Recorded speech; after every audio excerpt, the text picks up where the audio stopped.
Welcome to the second of 6 events for the Soil Health and Community Resilience Stories from the North series. This 2021 series is our third annual soil series.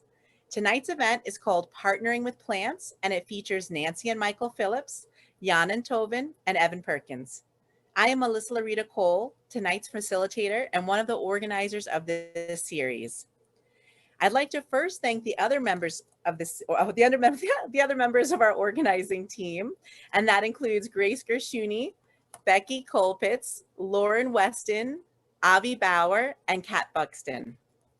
I would also like to thank all of you who are here this evening or watching the recording in the future.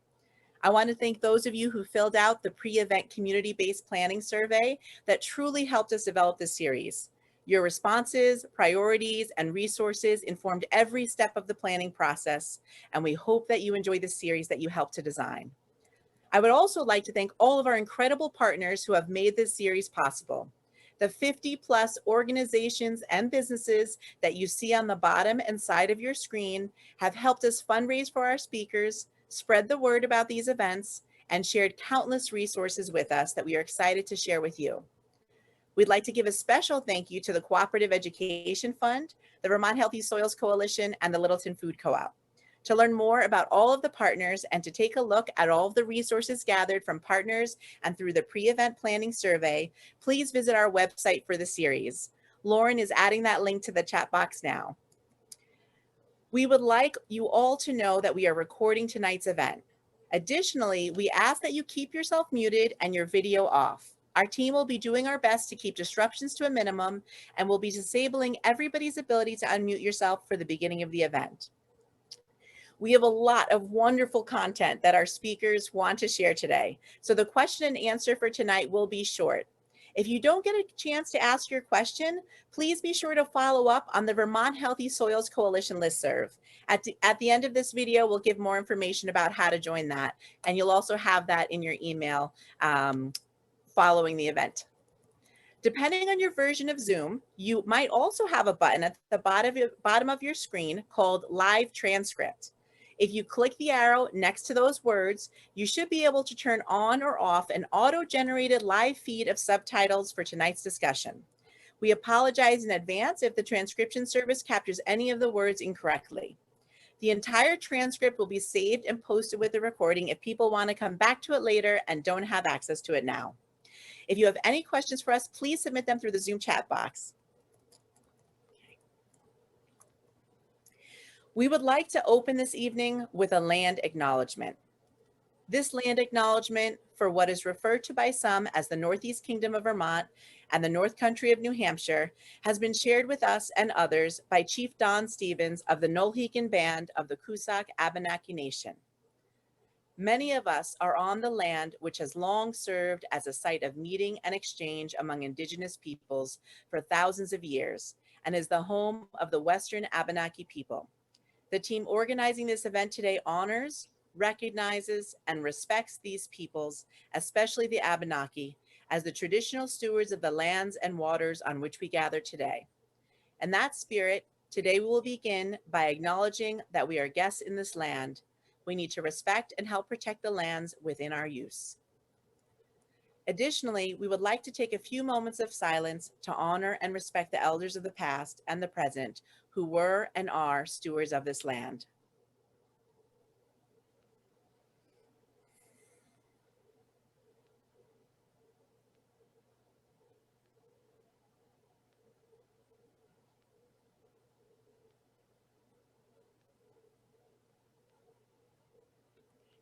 Thank you. In making this series, we wanted to create a community for all to gather safely.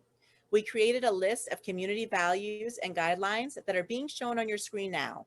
In this space, we agreed to respect and recognize all voices, lived experiences, perspectives, and worldviews. We seek to create a safe space for learning and sharing, and we ask that we all use inclusive and respectful language. Violations of these values and guidelines will lead to removal from the event this evening by our team. Thank you for understanding. With those in mind, let's get to know each other. As you feel comfortable, please introduce yourself in the chat box if you haven't already. You're welcome to share your name, where you're participating from tonight, and if you feel inspired, a response to the question, what do you love most about partnering with plants? We'd also like to announce the winners of our last session's raffle. Those individuals are Marsh Hudson Knapp, Pauline Curzilius, and Enrico Pereiro. And I apologize if I've mispronounced anyone's names. While you're all filling out your introductions, if you're inspired, I'll tell you a little bit about tonight's survey and raffle. We do have a post-event survey that shouldn't take more than 3 minutes to complete and will be sent out with the recording of tonight's event via Eventbrite. If you fill out the survey within 1 week of tonight's event, you will be entered into our raffle for prizes. The 4 separate prizes tonight are a $40 gift certificate to Small Axe online farm store, 1 entry-level online workshop offered through Karmê Chöling, Mycorrhizal Planet by Michael Phillips, Organic Revolutionary by Grace Gershuni, and compost and worm castings from Black Dirt Farm. So I have to say that's a really excited raffle bundle, and we really do value these survey responses as we continue to develop the next 4 events in our series.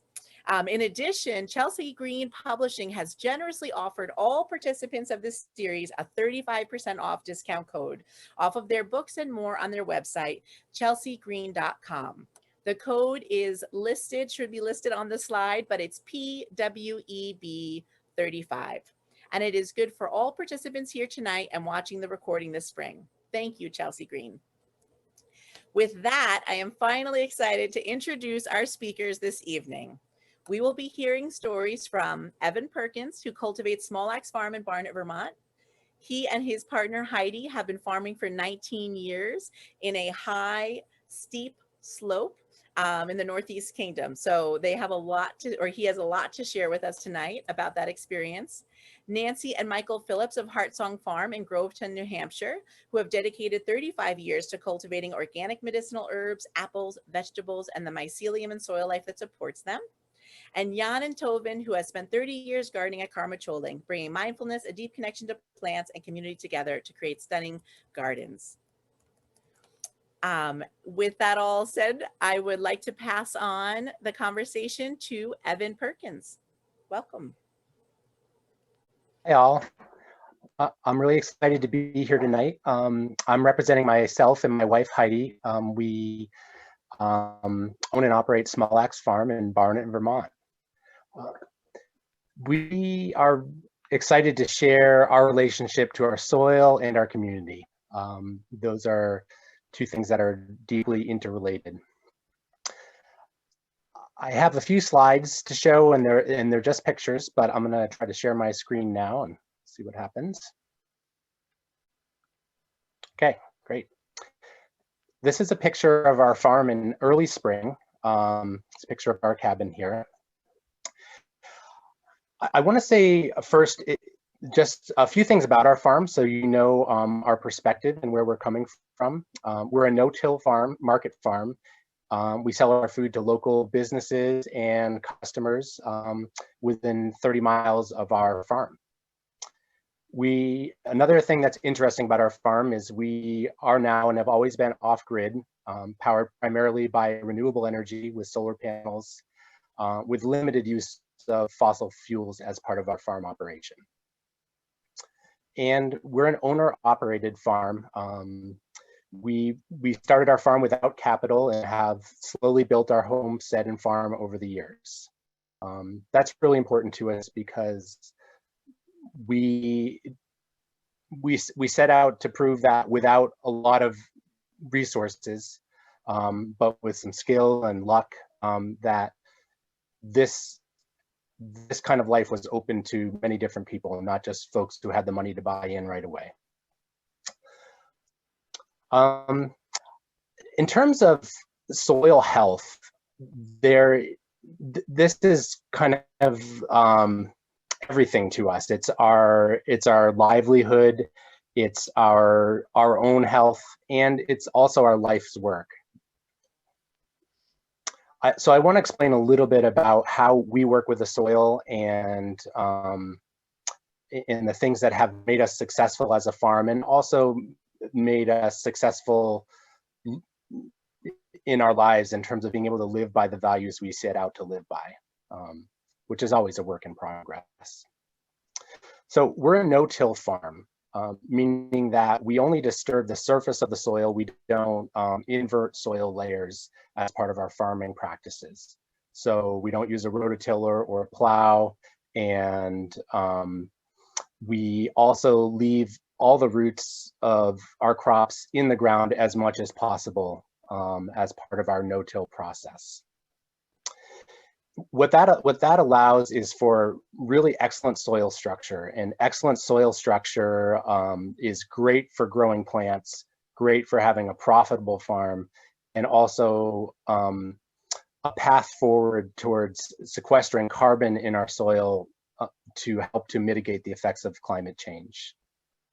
We add organic matter to the surface in the form of compost, but most of the carbon that is built up in our soil over time comes from root exudates from the roots of our plants. Our beds are continuously cropped throughout the growing season, and so there are always living plant roots in the soil in our beds. A main benefit of no-till agriculture is that it allows us to use less water and less soil amendments and fertilizers as part of our process than we would in the traditional tillage operation. Having like an intact soil structure is really important to allow plants full access to what is in the soil. And let's see here.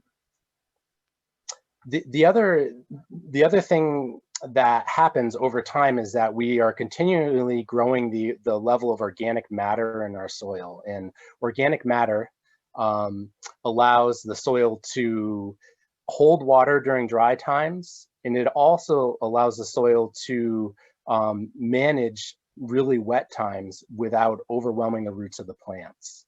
So these are other benefits of no-till agriculture. So as our climate changes and we have exceedingly long dry spells and then rain that comes all at once, no-till, our farm is well situated to deal with that. And we've been through several big flooding events while we've been farming here, and had our farm come through those with very little damage. And we also farm on a steep hillside, so that's saying a lot.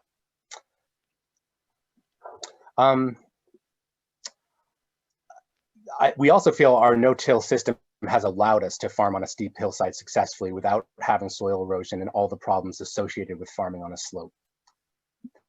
For us, that's really important because most of the lower income people of the world only have access to hilly land.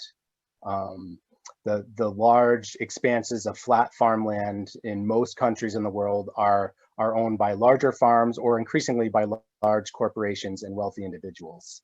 And hilly land is actually the place where people have access to land. And if I look at the two other farmers on the screen here, they both farm on hilly land, even though they might have a little flat spot where their garden is. As far as community resilience, we feel that our farm is part of a really important infrastructure that has been built around in this area. We believe that small family scale homestead farms have a lot of efficiencies that are built into them that larger farms just don't. Just as an example, when we go out and we do our deliveries, we're also doing our family errands. We're also recycling boxes from the stores and markets and from our customers, so that all the vessels that we use to deliver food in are used over and over again to deliver food. We will also spend, take that time when we're out to do the other things that we need to do in the world, including recreating. So our mountain bike is often in our vehicle when we're headed out to do our deliveries, or we might end at a great place to hike or ice skate. And that's important for our family as well.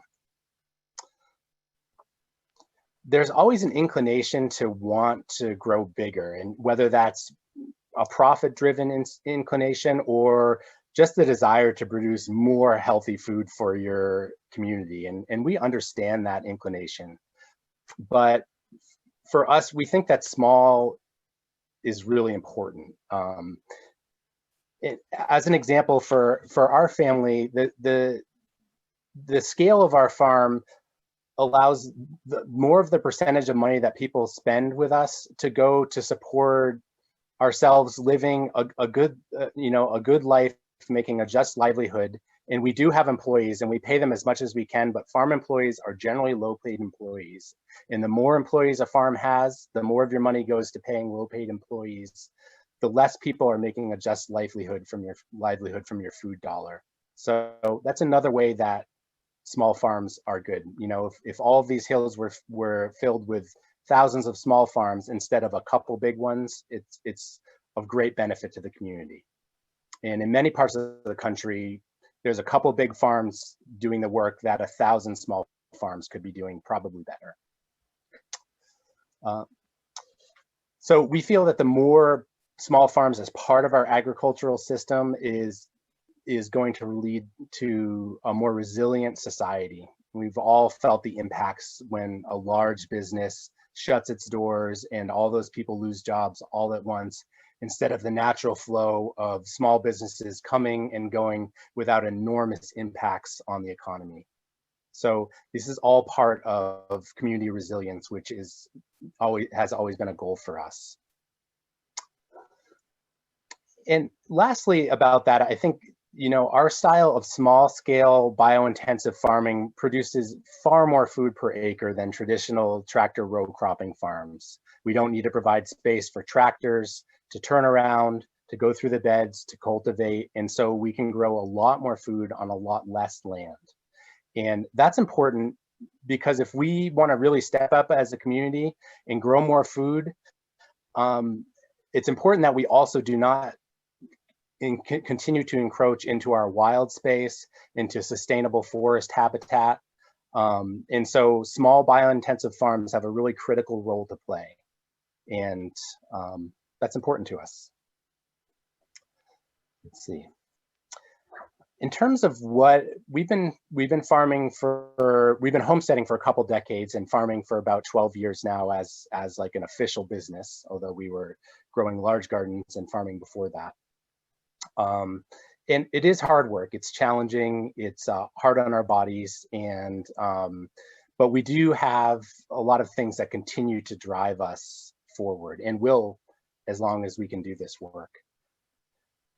First of all, we came through farming through homesteading. We wanted to live closer to our values, and homesteading was a way for us to do that. Farming was the natural next step for us once we kind of built our little cabin and we're trying to figure out how to make a living on our land and not have to work out. Farming was kind of always in the plan. We just didn't know what it was going to look like. So we built our farm slowly over many years, learning as we went. We had interns for many years in the early days, and we traded our time teaching them our farming practices and systems in exchange for their labor helping us. And that was a great relationship. But as soon as our farm became economically viable enough to pay people, we did, and we continue to. And every year we're trying to pay our employees more. And that's our kind of priority goal, is to have high skilled, higher paid employees as part of the farming network, as opposed to a lot of lower skill, lower paid employees. So that really drives us now is just trying to create better jobs for those employees and a better livelihood for ourselves as well. So that someday we may be able to, when we can't do this work anymore, we'll have something to show for our efforts at the end. The other thing is the movement that we're part of. That has been really critical for us as the years have gone on, to know that we're part of this amazing small scale biointensive farming movement that is all over the world. And to know that we can contribute to that through our knowledge and through just being practitioners, which is most important. And so we do a lot to share information. It's a picture of Heidi after deliveries one day.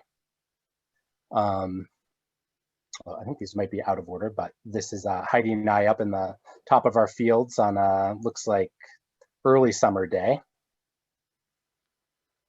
And this is one of many different workshops we've had on our farm where we share, do our best to share the knowledge that we have come upon. So another thing that has been really important to us as part of our farming is the tools that are part of this movement. And we use a lot of small, really cool battery-powered tools that have been invented over the years for small-scale biointensive agriculture. And the great thing about these tools is that they are often made in small machine shops in rural parts of the US, and providing good jobs for people in this kind of small scale manufacturing industry. And being a part of that is really important. Every time we buy one of those tools, we're happy to do it, and we're excited that our money's going there, as opposed to some mass-produced thing that is not impacting a community that's near and dear to us.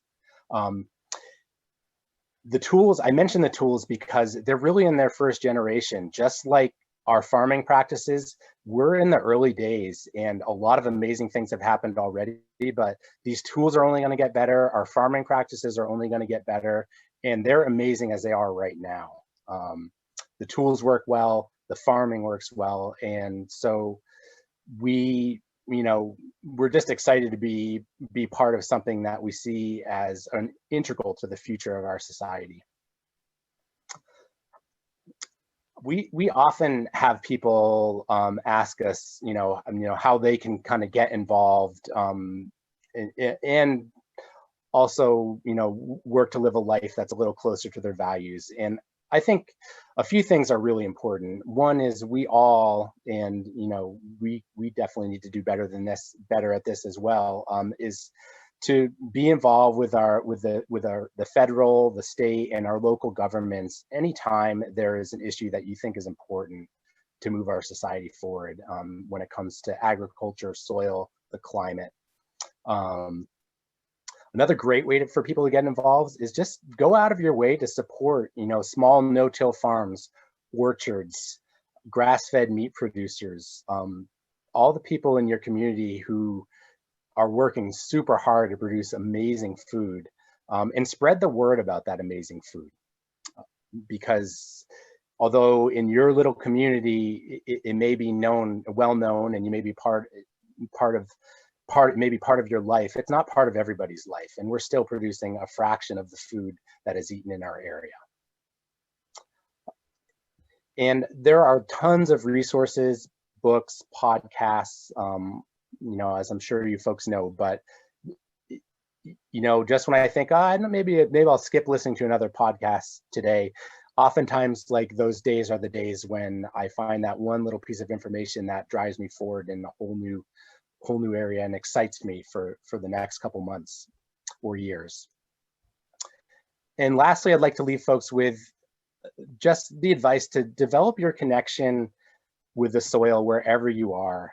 I think your ability to advocate for a better future is really based on your connection to a positive path forward. It's hard to convince someone when we don't really believe it ourselves. And finally, I think the joy and abundance that healthy, fertile soil brings is a universal language. That smile on a farmer's face or someone eating just amazing food, it's the same everywhere on the planet. So go and get some of that for yourself in your backyard if you can. All right, thank you all. I'll pass it on to, I believe Michael is next.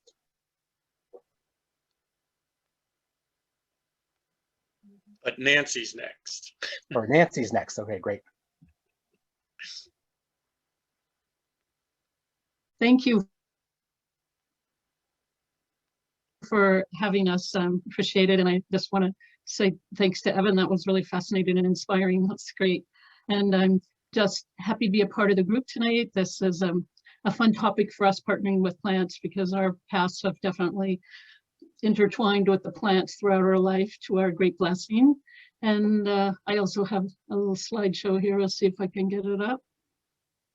Okay, so yeah, so as Melissa said, we've lived on our farm for tending it all those years. I feel like in some ways I'm married to Michael, but I'm also married to my land, and it kind of has evolved over time as gardens and lives do. And we've done a lot of different things over the years. When we first moved there, we were, again, we were homesteaders and hoped to grow most of our own food. And we started out mostly growing vegetables, and we helped start the local farmers market in Lancaster. And then after a while, we decided we'd rather move into a CSA model. So we were one of the first CSAs in New Hampshire. And then we did that for a while. We decided actually we'd rather just switch and divert our energy mostly into growing apples and medicinal herbs. So just kind of evolved over time. I just wanted to throw this in, just being a mom has been a great pleasure for me to have be able to raise my daughter on the land and have a love for the plants with her. I think that partnering with plants from an early age is important. And sometimes we've also had nature and spirit camps where I led groups of children and did lots of plants and activities and ceremonies with the kids. And that's been a great pleasure for me. Right now we have about 3 acres of apples on the land. Michael loves to choose. You have over 100 varieties of apples, and unique and with lots of character and qualities, each one of them, and really blessed with that. And all throughout our time on the land, we've enjoyed just being teachers as well. As we learn something, we like to pass it on, and we've done that in different ways with apprentices and interns, and written some books and like to share those, and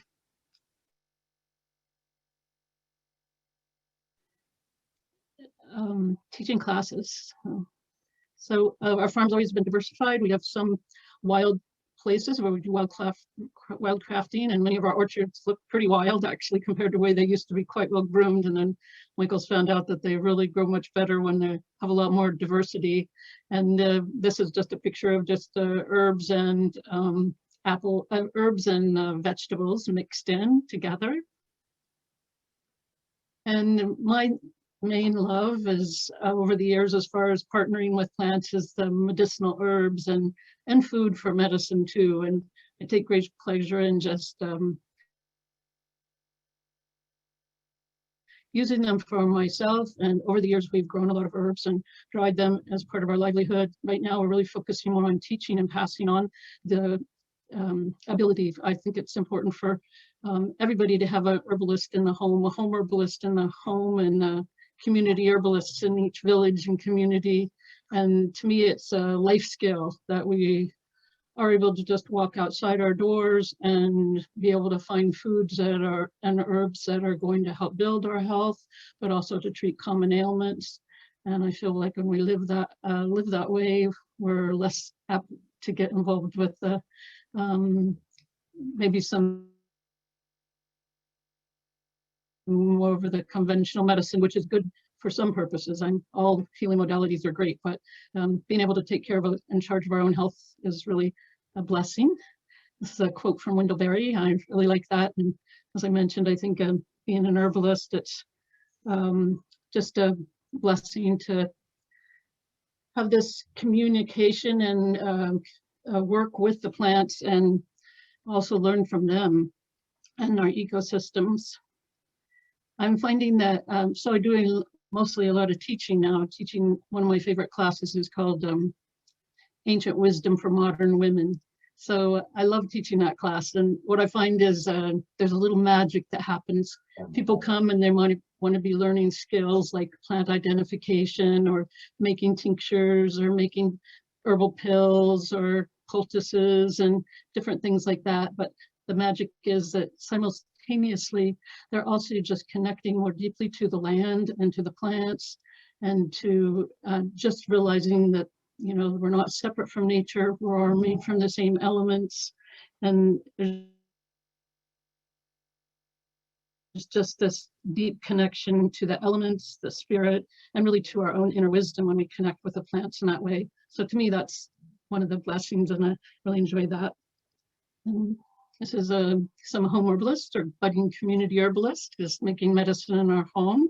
And as I said, I feel that's like a life skill that everybody should know how to swim and sew and read and identify some of their local plants and use them for food and medicine. And I put this in here as our kitchen. I think it's the heart of the home, and the food is really important to our health, as well as putting up food, fermenting food, and using the herbs for food and medicine. And that was really our first classroom. Lately, in the last few years, we invested in a 30-foot yurt, which makes a glorious classroom because we have a lot more space, and it's a three-season yurt, so we can offer opportunities for bigger classes and retreats.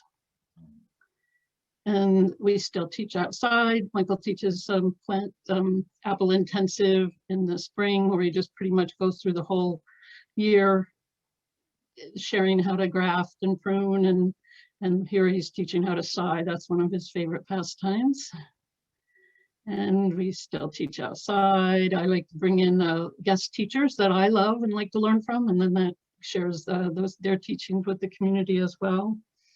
And I just wanted to add this one. I don't have too many pictures of ceremony, but this is one in a little bit. I don't take pictures when we're doing ceremony, but it is definitely one of the things that I think is really important to share with others. And just that idea of give back to the land through our compost and our green manures and those types of giving back, but also just honoring the land through ceremony and gratitude and simple blessings. Could just be blessing your seeds when they arrive in the mail, whatever.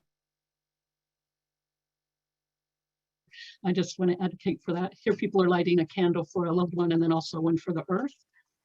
And this is just another picture of the farm. And so just great to be here. I try to go through it kind of quick, but I'm happy to answer any specific questions. And we're open for classes and workshops and retreats, and love to have some of you join us.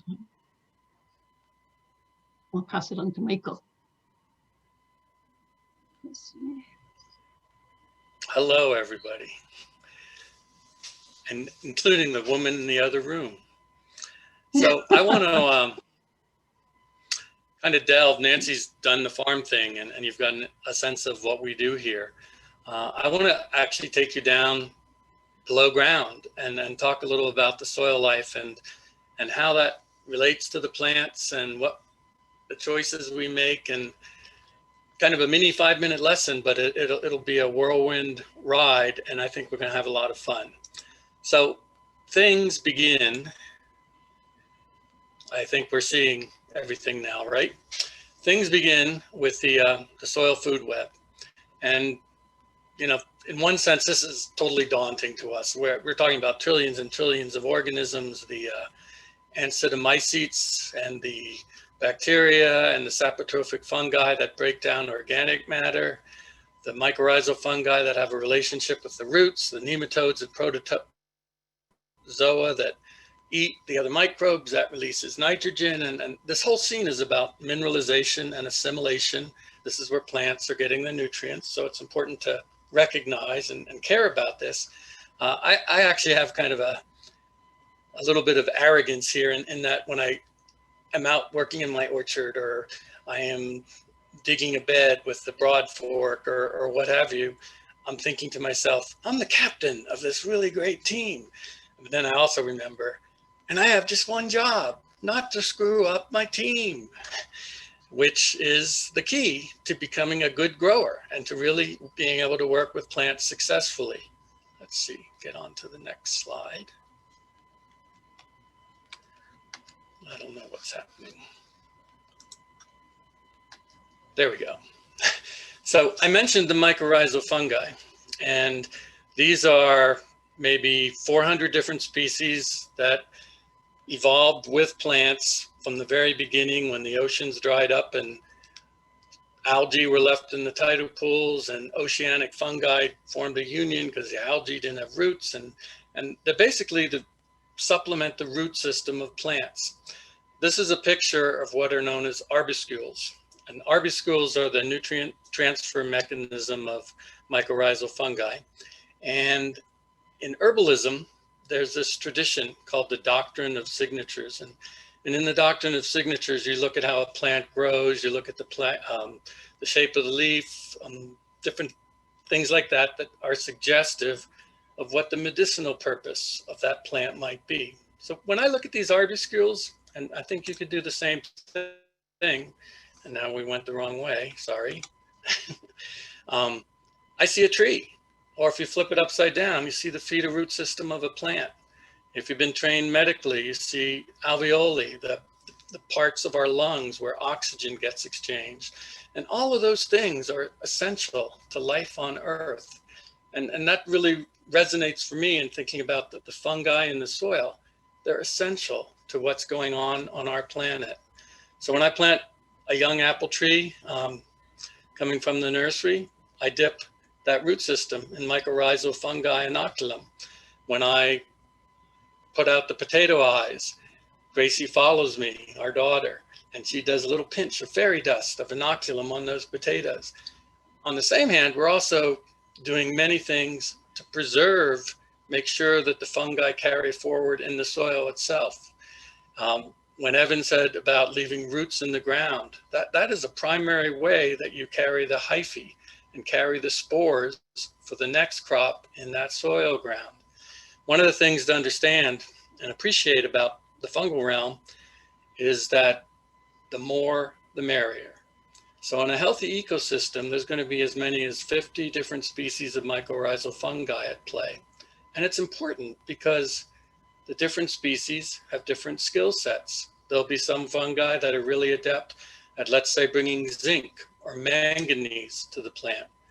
Another species of fungi is going to be the one who gets a start in the early spring in the colder soils, brings the plant phosphorus.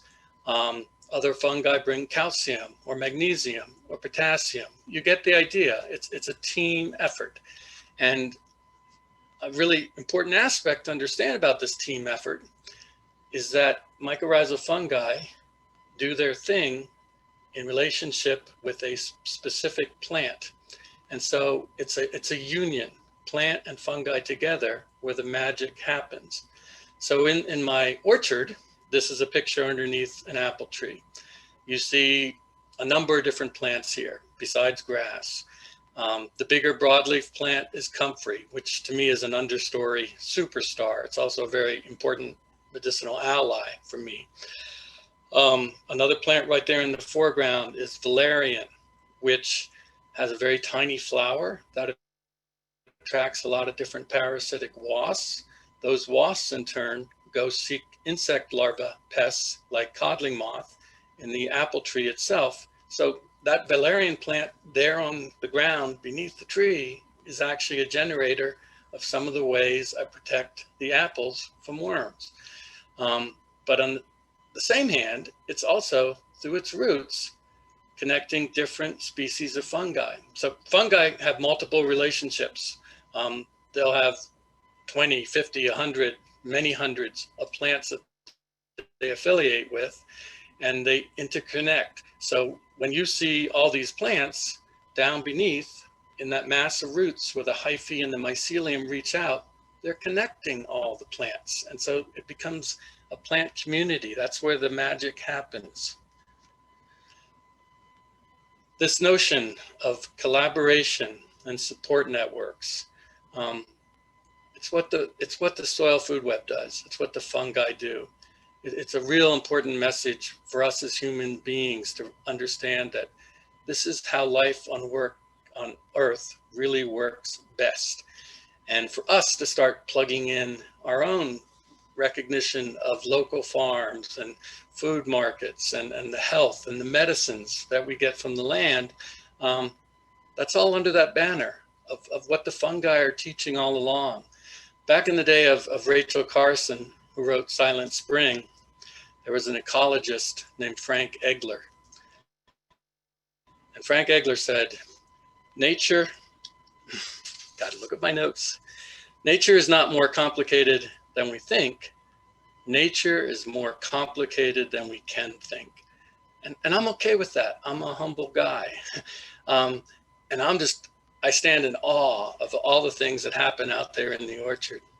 So here's a picture of spraying. You know, I wanted to take a little look, nosedive into this, because people have this idea that, oh, you grow organically, you don't spray. And I want people to understand that the sprayer is just a tool. Actually, when I do workshops at conferences across the country and this slide comes up, I will say to people, and I have to be careful because I'm in different states at different times, but I say, I've come to my NRA moment. It's not the sprayer that kills, it's what you put in the sprayer. So in that sprayer there's things like seaweed, liquid fish, neem oil, karanja oil, effective microorganisms, and it's the spraying of nutrients and biology that are helping me grow really healthy fruit, keeping the trees really robust and healthy so that they in turn can resist disease and be less attractive to pests. And it's a really fascinating thing, but the driver behind all this thinking that goes into holistic orcharding is really, what do those materials do? The fatty acids and the neem oil and then the liquid fish, all the different minerals in the seaweed. What do they do to the soil life, to the fungi? They support it. And that's the difference. I'm not using chemical toxins to grow fruit that doesn't have as much nutritional virtue. I'm working with nature to deliver food that's good for us. And I'm doing it by recognizing my partnership, my relationship with the soil organisms. You know, this whole world works on photosynthesis, green plants taking that sunshine and creating carbon sugars, sending those carbon sugars down through their roots to trade with the fungi and the bacteria in the soil. This is how carbon gets into the soil. And to embrace photosynthesis, you know, that's like my prime directive as a fruit grower, as a medicinal herb grower, growing vegetables for our family. It's the thing we celebrate. One of the principles I outlined in the book, Mycorrhiza the Planet, was what I called the non-disturbance principle. And you've heard this before. Aldo Leopold has what he's called the land ethic, and stressing that we human beings have to learn, you know, we're not in charge here. We're not the captains. We're not some special species. We're really just part of a world of many different species. And we're citizens of this land community, just like the fungi, just like the grass, just like the beans and the oats and the apple trees.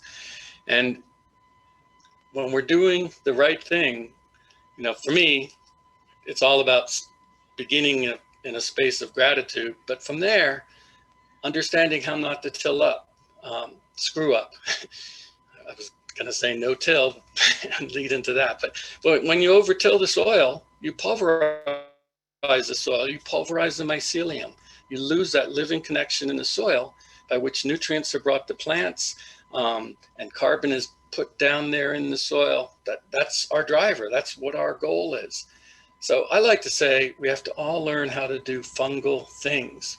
So here's a picture of Nancy prepping some ground for planting in the spring. And we are, in a sense, lightly disturbing the soil with that wheel hoe. But what's happening here is in the top inch or two, by shallow cultivating, we're disturbing the last weed seeds in that top inch, so that when we put in our seedlings or transplants, we're going to have a much longer time before weeds start to show up. We're depleting that weed seed base. So, and there's a slight bit of disturbance, but it isn't like pulverizing, totally wrecking that mycelium and that connection of fungi, which are going to find those new plant roots and tie them into the plants that are growing nearby.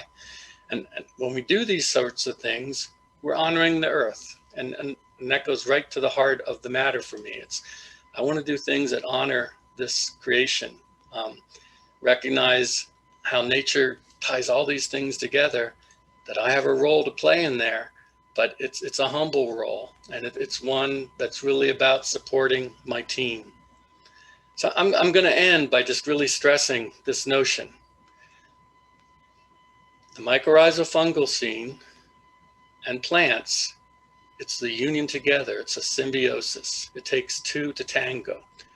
This picture that you see here, this is what our gardens look just about the time the apples start to get ripe and I'm beginning to pick. So where we grew the onions, or we grew potatoes, or we grew garlic, or we grew peas,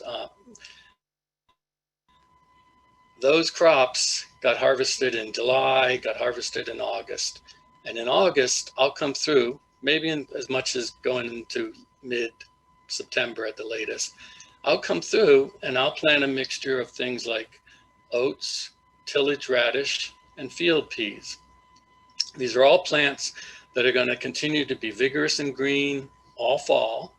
So rather than the garden soil just sitting there fallow, the photosynthesis engine is still engaged, and that in turn means that carbon is being pumped into the soil, that fungi are being supported, they're making spores which are going to be put in the soil and held in the root systems of these plants for next year's crop.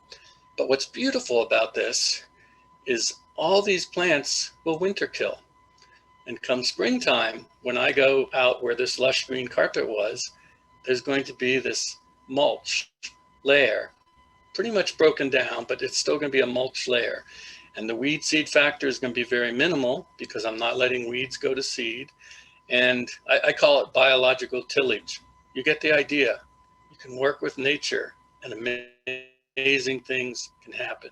So now we'll take it over to Jan. Okay, great. So I'm going to talk about how I connect with plants and trees and the soil, just what my experience with that is and how I feel I communicate and how I feel the soil and plants communicate back to me. So I want to give this a little context. I live and have lived at Karmê Chöling for the last 30 years. And of course, it's a Buddhist meditation center. And of course, I've practiced a lot of meditation. And that in itself has been extremely helpful. But on top of that, the connection with the soil and the land is what I feel has sustained me equally strong with all the challenges that I feel that probably all of us go through in our lives, psychologically, and all the negative news that we hear every day. So I want to give you a little background from where I came from first. I grew up on a farm in Holland, and before me, my father grew up in the Second World War, and he started a farm mainly to just make enough money and food for the family. And that became a big driving force for him. And he succeeded very well. He was a very modern farmer and incorporated all the new farmhouse technologies that were available in Holland. Back in the 60s and 70s, and by the mid-1970s, he would already have hydroponic tomatoes and hydroponic peppers. Personally, I was much more intrigued and curious about wild plants, and I grew up near the sand dunes, so I would often walk through the sand dunes and just be amazed by the beauty that nature would constantly show me, and that interested me a lot more than the tomato plants in the greenhouse, especially when my father moved to hydroponic planting. So I worked for a few years on my father's farm in my late teens, early 20s, but then when I was 22, I started my own organic farm in Holland. And I had a diverse 5-acre farm that did very well for 6 years. But at some point, I probably worked a little too hard and I injured my back quite badly, and I entered a period of chronic back pain. And basically I had to sell my farm and started traveling. And I traveled to China at that time. I'd already traveled for half a year in India and Nepal, and for 5 months on the bicycle in Japan. And this time I went to China just to see the incredible landscapes of that country. I learned a little bit of the language, and so I really had a very interesting 8 months in China. And then I went to Taiwan to learn more Chinese and to study calligraphy and to teach English as a second language. But while in Taiwan, I grew really very depressed, listening to the news of the world, both political and ecological and sociology fronts. Everything in the world seemed to be extremely dark and, you know, full of doom in my mind. I did realize that the way I was digesting all that news was that I was basically coloring that news in my own mind. And I realized I needed to lighten up, needed to work with my mind if I wanted to be able to stay engaged with the world. So that actually inspired me to come to Karmê Chöling in Barnet, Vermont. I had read some books by this teacher, Chogyam Trungpa. And so in 1988, I came to Karmê Chöling and started practicing meditation. And as I was spending months, the first few months there, I discovered how incredibly beautiful the landscape around Karmê Chöling is. So I started hiking the mountains and sort of spontaneously for myself discovered what other people have called sit spot practice. So what I would do is I would walk around and just stumble on a beautiful tree, a beautiful rock, beautiful plant, whatever wildlife that would show up, and occasionally sit down and just appreciate and be with the energy of whatever I encountered. Very simple. For me, the trees didn't start talking to me, or neither the rocks or the plants, but there was something about feeling the energy of those plants and rocks, the river, the animals, that really started to, I would say, transform my the way I perceived my world, and really feeling kind of much more alive and seeing how things are more workable than I had assumed until then. I'm going to try to change to another slide. So I will move to kind of what the sit spot practice, how I actually practice that. Because originally I feel I sort of spontaneously started just doing that, and later I developed a kind of a step-by-step practice. Oops. So the first step that I do is, walk around and find a comfortable spot, preferably near kind of an accessible place.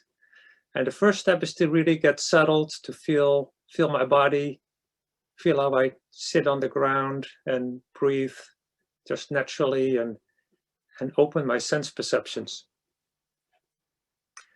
So the next step is to set an intention. And, I want to connect deeper with the earth and the greenery around me. So I tell myself, or I ask myself, how can I connect deeper with the earth and the plants around me? How can I feel their energies and hear their messages? So the next step is appreciation and gratitude, the same as Michael talked about gratitude. And it's very important to, instead of getting focused on the kind of the imperfections that you think you perceive, you know, you might want to change things. You might want to change the weather. You might want to change where you're sitting. You might want to change, you know, have a richer landscape. Kind of, you're not, instead of looking for imperfections, you just kind of focus on what you can appreciate in the landscape. And then make an offering. Next day, make an offering, either mental or physical, or I've learned a lot of songs, so I sometimes sing a song to connect with the environment. It's really, song has the advantage that it really touches the heart, and instead of being very mentally active, you're more active from the heart.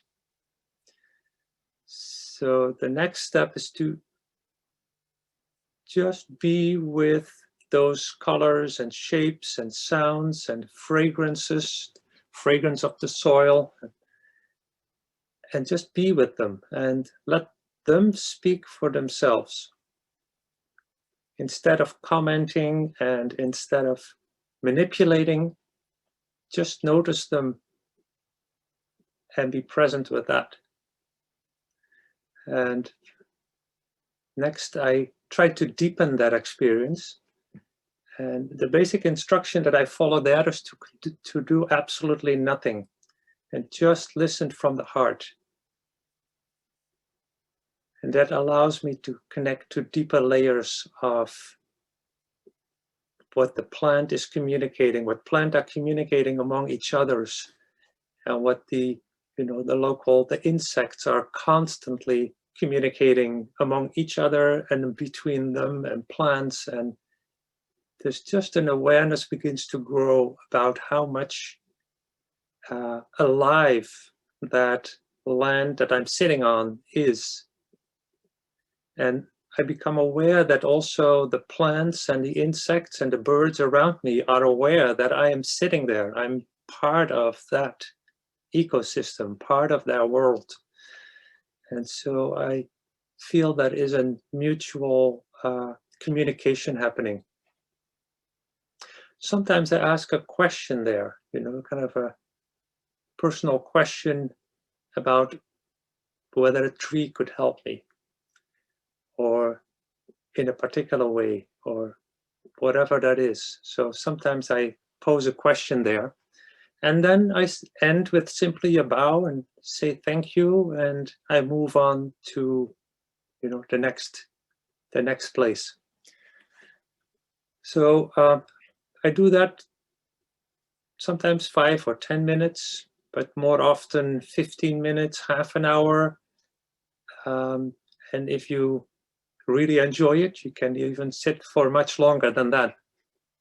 And occasionally I'll write a poem or a haiku at the end and share it with others.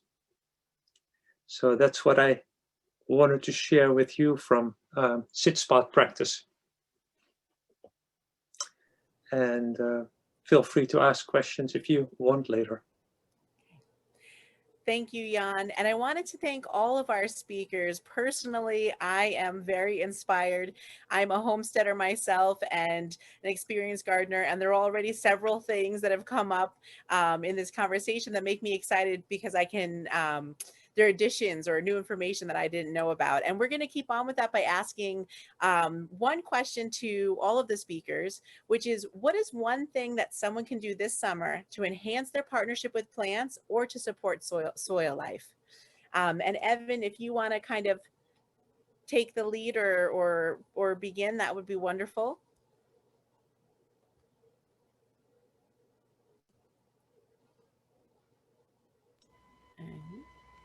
Okay, I think I'm unmuted. Well, that's what I'm going to be doing all summer. So, but I think as I kind of ended my talk with in my introduction, I think you know, finding that project that you have the time for, the mental space for, that you can be successful at. That, you know, we tend not to learn as well when we're stressed, when we're hurried, when we're rushed. And I know at the times when our farm is more under control and we have, you know, we have enough time to do everything, that's the time when we learn a lot more. So as far as a specific project, I think what's more important is the space that you allow a project to offer its learnings up to you. So finding something manageable, whether it's growing a plant on your windowsill, whether it's starting a new garden bed, whether it's trying a new gardening practice, perhaps not tilling part of your garden this summer, or working with that apple tree in your yard and developing a healthy understory, as in Michael's beautiful picture.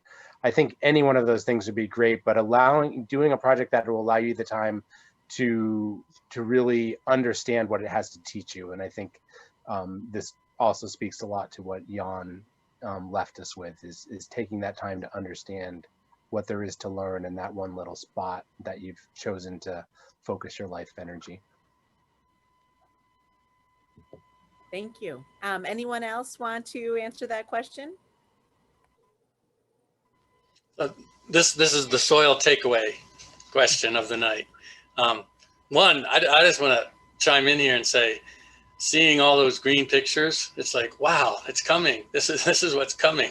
This is why we're waiting through all these snowy times.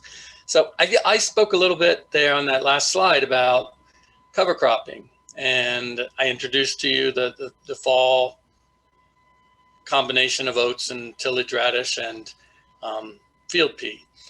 I just want to kind of speak up for that whole notion. So in one sense, let's say you're a gardener. Maybe you have raised beds, maybe you have a plot, but just start thinking about how can I rotate? Maybe half my garden or a third of my garden becomes somewhere that I cover crop for a year or two. In a sense, you can have much bigger gardens, but you just don't get overwhelmed by that idea, but just realize that you're just dedicating some soil building time to some of that ground so you can replenish it. I get a real kick out of growing Sudan grass. Sudan grass is kind of related to corn. It gets like 5-6 feet tall. There's like 50 different species of mycorrhizal fungi that form an affiliation with Sudan grass. If there's any crop that you want to take a summer to devote to build soil, this works really wonderful up here in the North Country. Similarly, buckwheat, winter rye, and hairy vetch. You'll learn how to work with these different things.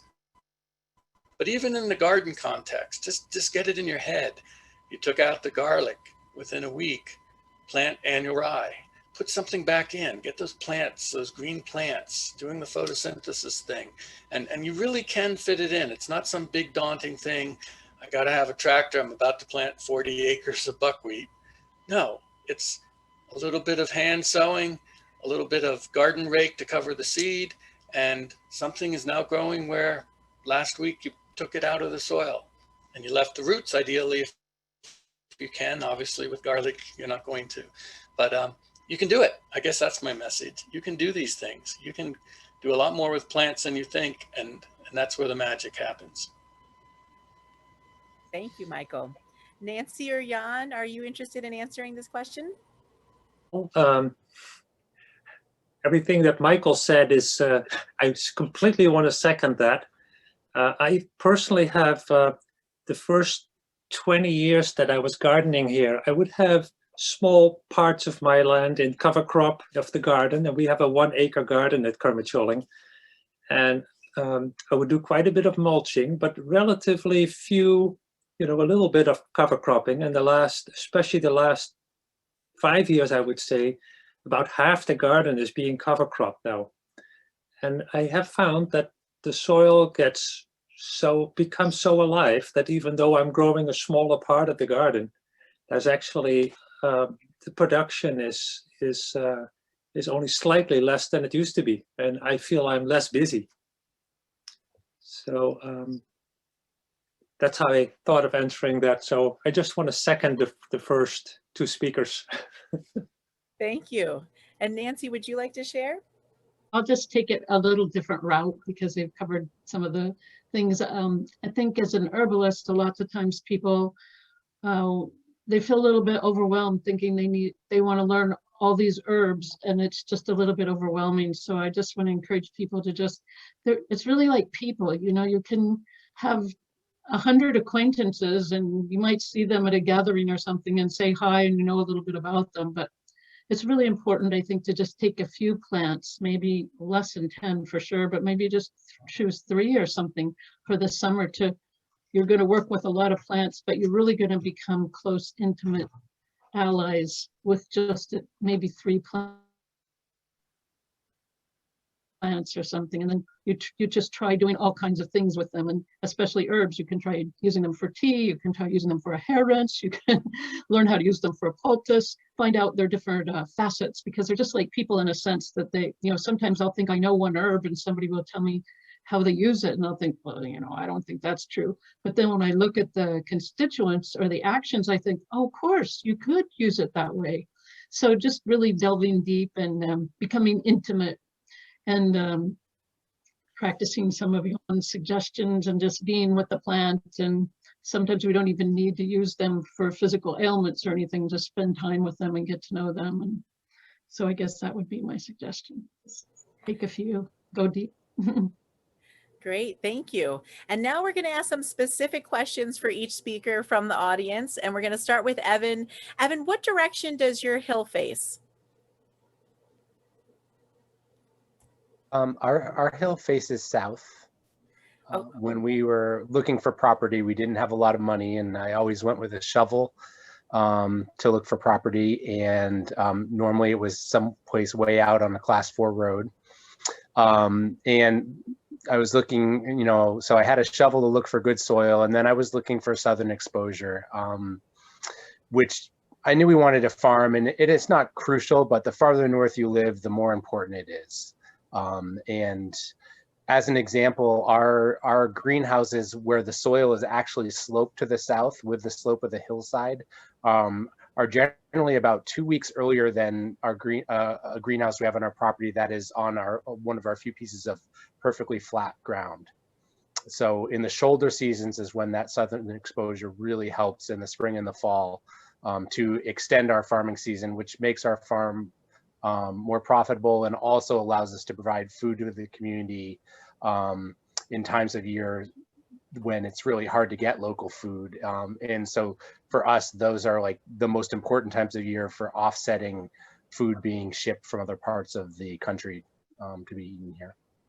So Great, south. Great.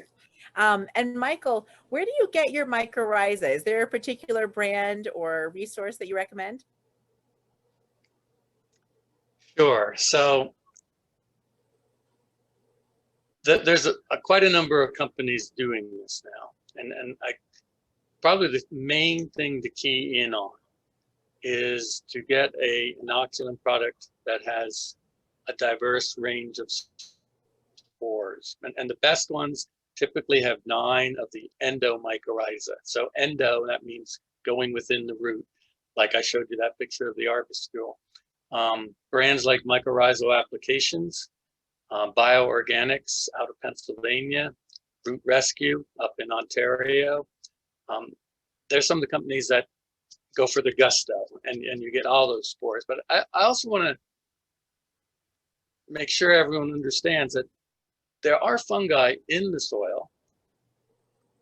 If you're not talking about a highly degraded, abused soil situation, you can start to work with that. And by introducing diversity of plants, you're going to introduce more fungal players.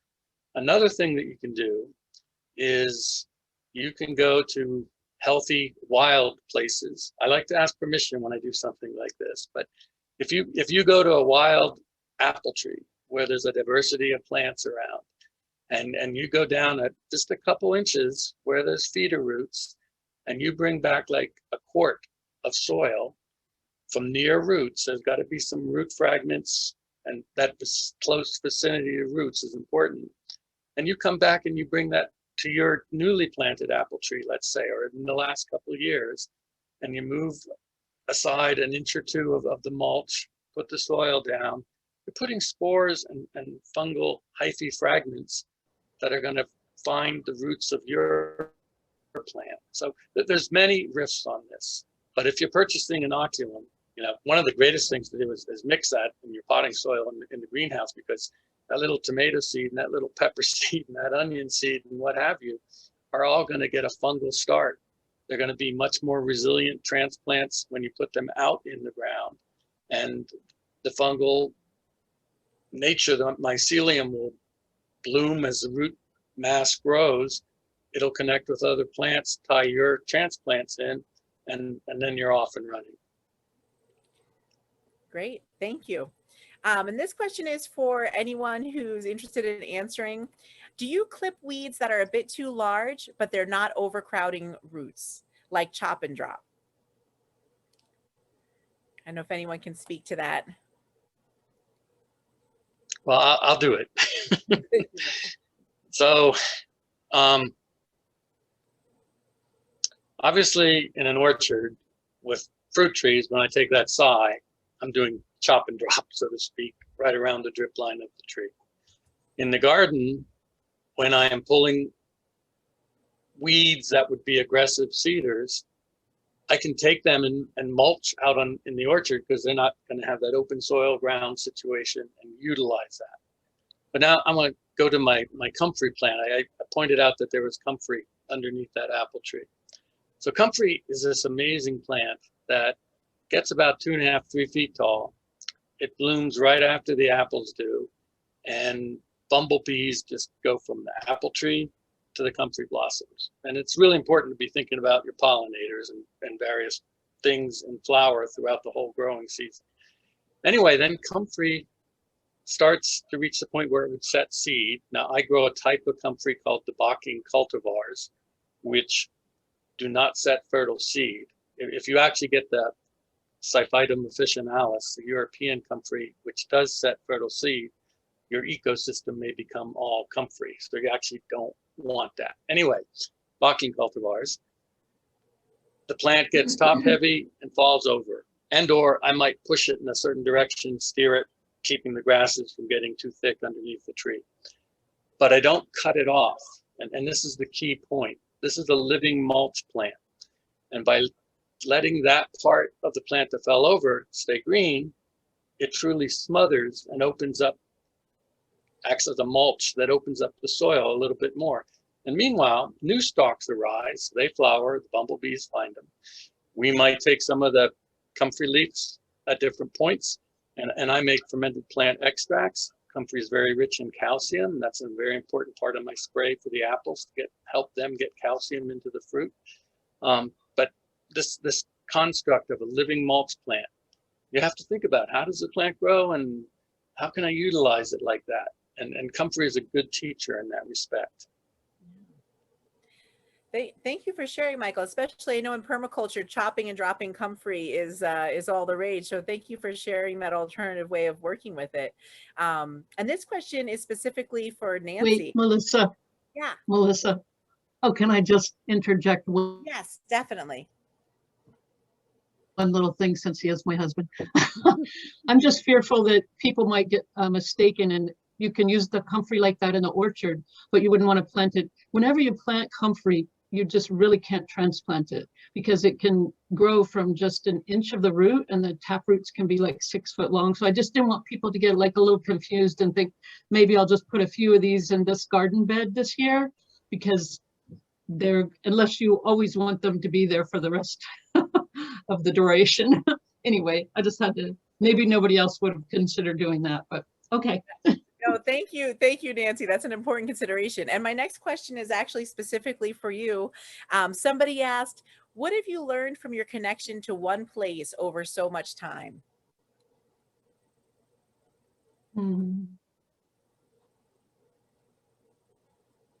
Well, I think maybe just the different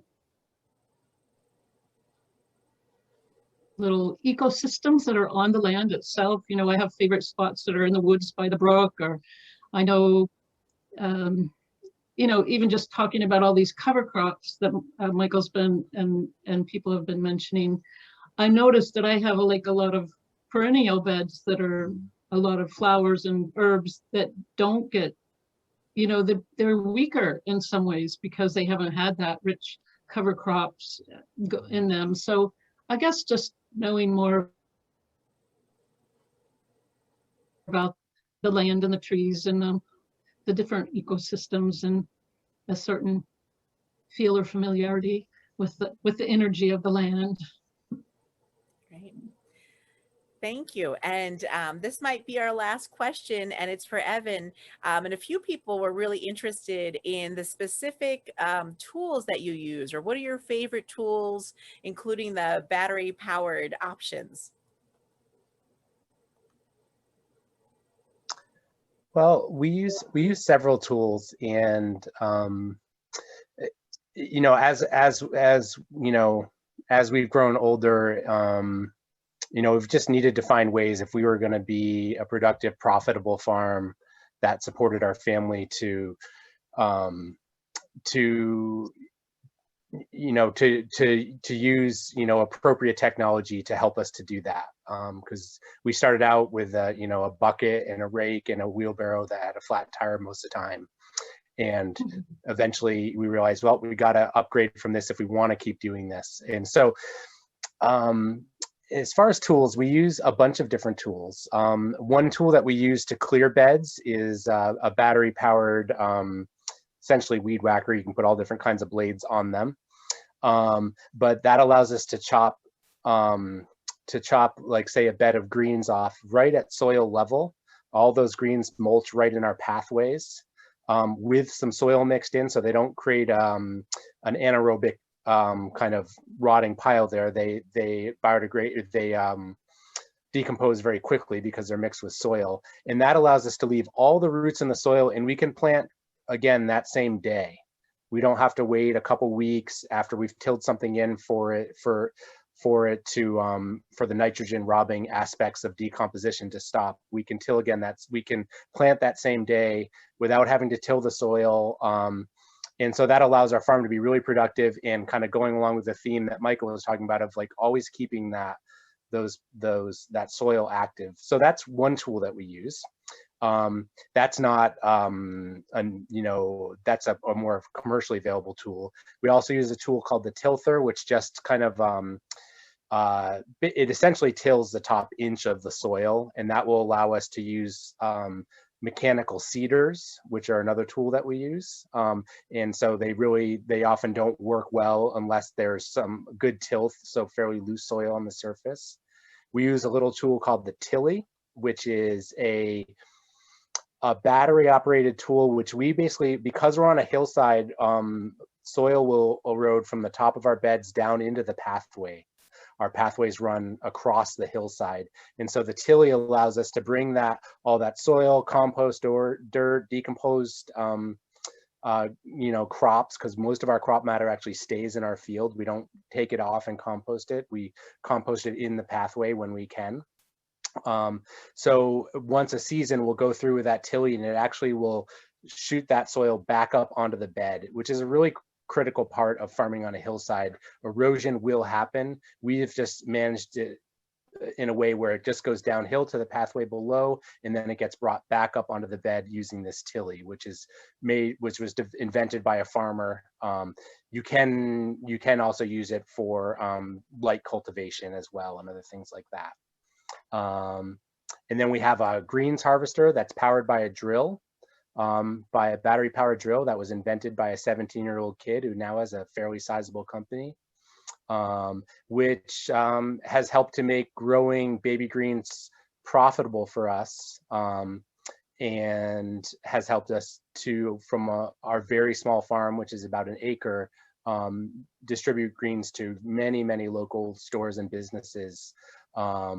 And it saved us a lot of time on our knees with a knife cutting greens. which at some point we would have just had to say, yeah, this is as much as we can grow because of the physical nature of the work. So those are some examples of the tools that we use. There's a few more. And as I said, they're just in their beginning stages. They're only getting better from here. And we live off grid and we have solar power, and they can all be charged using our solar panels, which we also use for watering. So that works really well for an off-grid situation to have battery operated tools. Well, thank you. And I wanted to thank all of the speakers. Again, personally, I feel both inspired and also like I need to rewatch this recording, which will be sent out, I think, tomorrow or within the next few days, because there are so many practical details that I really would love to glean for my garden season this year. And we did have several questions from the audience that we weren't able to get to tonight. But like I said before, we can really keep the conversation going. If you join the listserv for Vermont Healthy Soils Coalition, and some of the speakers tonight and in the other events that we have as part of this series are part of that conversation as well, along with numerous wonderful experienced gardeners, homesteaders, farmers in Vermont. And so I also wanted to mention that you'll have that opportunity to join the listserv when you fill out the post-event survey that will be sent along with a recording of today's event via Eventbrite. And again, if you fill out that survey, you are entered to win the amazing raffle prize. And finally, I just want to make a note to say this is not your last opportunity to learn more about this topic of sustaining the soil and building resilient communities. Our next event is on March 10th. That's 6:30 to 8 p.m. another Wednesday night. And the name of that event is Closing Local Nutrient Loops and Building Soil. That event will feature Donna from Green State Biochar, Tim from Meadowstone Farm, Brian from AgriLab Technologies, and Eric from Tamerlane Farm. And I wanted to thank everyone who joined us tonight. This was truly a gift to be here with all of you. Thank you.